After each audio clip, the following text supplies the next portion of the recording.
Bismillahirrahmanirrahim. Assalamualaikum warahmatullahi wabarakatuh. Selamat pagi Pak Novidian. Perkenalkan, nama saya Nasir Permana dari uh, Prodi Informatika.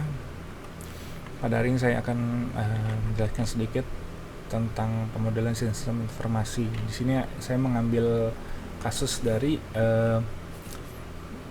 salah satu proyek saya, itu online order pada Ganbaru Japanese Bread, salah satu toko roti di Jakarta. Ini intinya latar belakangnya itu ya, saya melihat Ganbaru ini sebagai UMKM baru yang punya potensi besar untuk berkembang. Maka dari itu saya karena di sana menggunakan sistem datang lalu masak gitu, sistem seperti itu, makanya untuk mengurangi lamanya atau menumpuknya pelanggan, saya membuat sistem ini gitu, biar orang bisa order dari jauh-jauh, dia tinggal ngambil aja ke tempatnya, kedainya.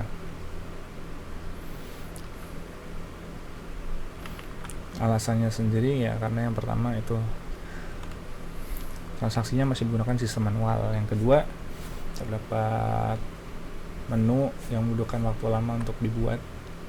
Jadi kalau misalkan dia order dari jauh-jauh hari, kan kita bisa buat dari jauh-jauh hari atau jauh-jauh ya, misalkan pagi di order, sorenya mau ngambil, kita bisa buat terlebih dahulu kan, nggak harus nunggu lagi dia nih jadinya. Nah ini saya juga pemilihannya tuh karena tertarik ya. Langsung aja ke analisa. Di sini analisanya yang pertama use case ya. Use case ada 3 entity: admin web, kepala toko, dan customers, dimana sebenarnya ada 4, yaitu Midrange 1 lagi. Cuman karena saya pembatasannya hanya pada aplikasi yang saya buat, jadi Midrange saya masukkan ke dalam sistem. Dimana sini admin web itu dapat melihat kelola data, dapat mengelola data menu, dapat read data checkout, dan kalau data menu ini sebenarnya CRUD, jadi ada 3 gitu, ada 4, dan semua itu include login. Terusnya juga ada customer yang dia bisa melihat menu dan melakukan order transaksi. Nah untuk melihat menu sebenarnya ini saya salah ya, nggak pakai include, bisa juga gitu. Cuman kalau untuk melakukan order transaksi dia harus login terlebih dahulu.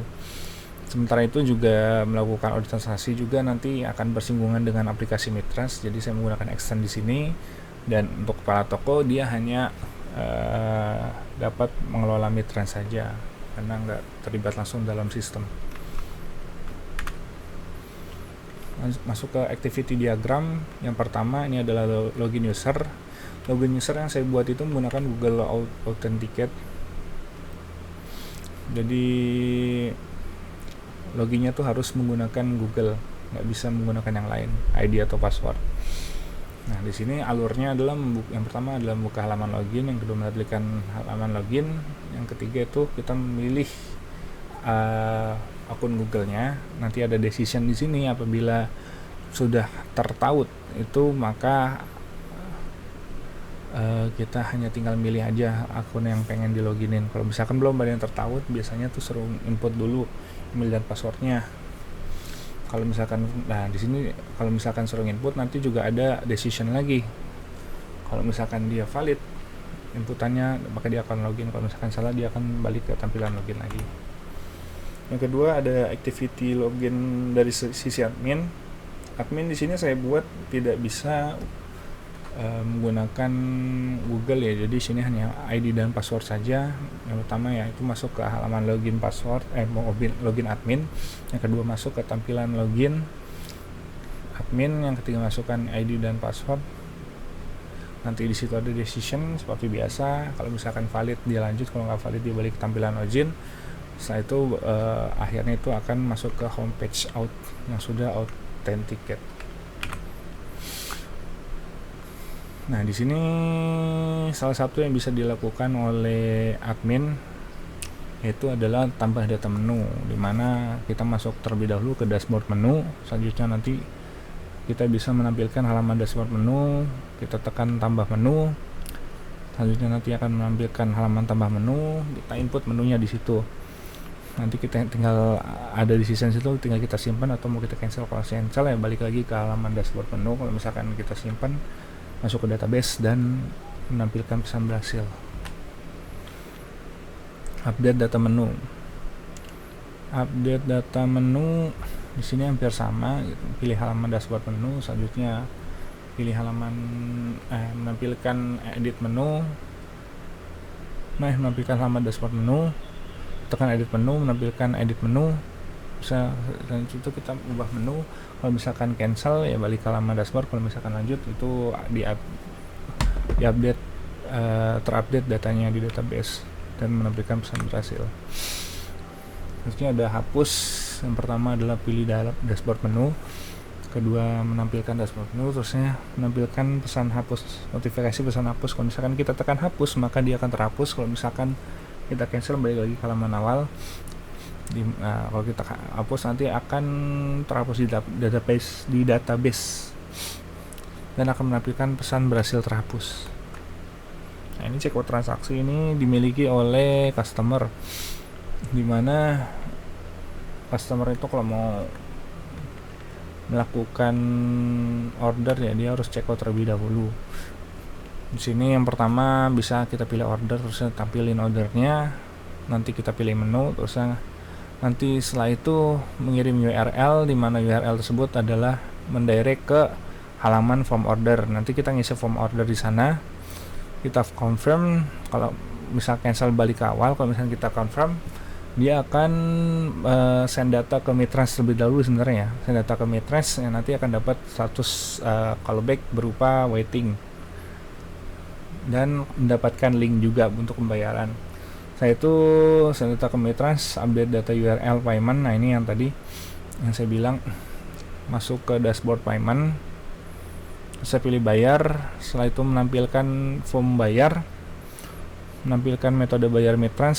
Selanjutnya kalau misalnya kita melakukan pembayaran maka record data Mitrans akan terupdate di tabel checkout kita di database. Nah statusnya berubah menjadi, yang tadinya waiting berubah menjadi paid. Kalau misalkan cancel ya balik lagi ke halaman awal. Ubah data expired payment ini sebenarnya enggak ya, karena di Mitrans ini juga sebenarnya sama gitu kan, bosnya hanya bersinggungan dengan Mitrans. Nah ini ada logout, ada ambil logout, sebenarnya ada decision lagi di sini. Kalau misalkan ya dia akan logout dan menampilkan homepage out yang tidak authenticate. Kalau misalkan no ya dia akan balik ke homepage yang authenticate lagi. Nah di sini ada kelas diagram. Kelas diagram di sini ada 4. Ada checkout, user, menus, dan kategori. Di mana checkout ini bergantung pada user dan menu, karena di dalam checkout kita harus ada usernya siapa gitu, harus ada menu siapa, dan menu ini terintegrasi juga dengan kategori karena dalam menu itu ada kategorinya masing-masing. Bisa lihat sendiri. Jadi seperti itu kelas diagram yang ada di sini.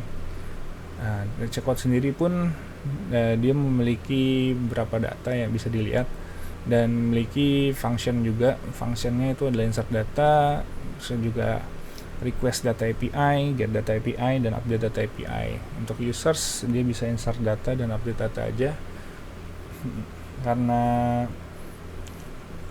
di sini hanya ada Google Out ya, Google Out dan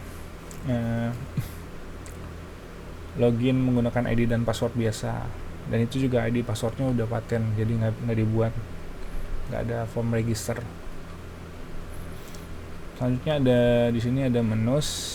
Nah, kalau menus ini dia bisa semua,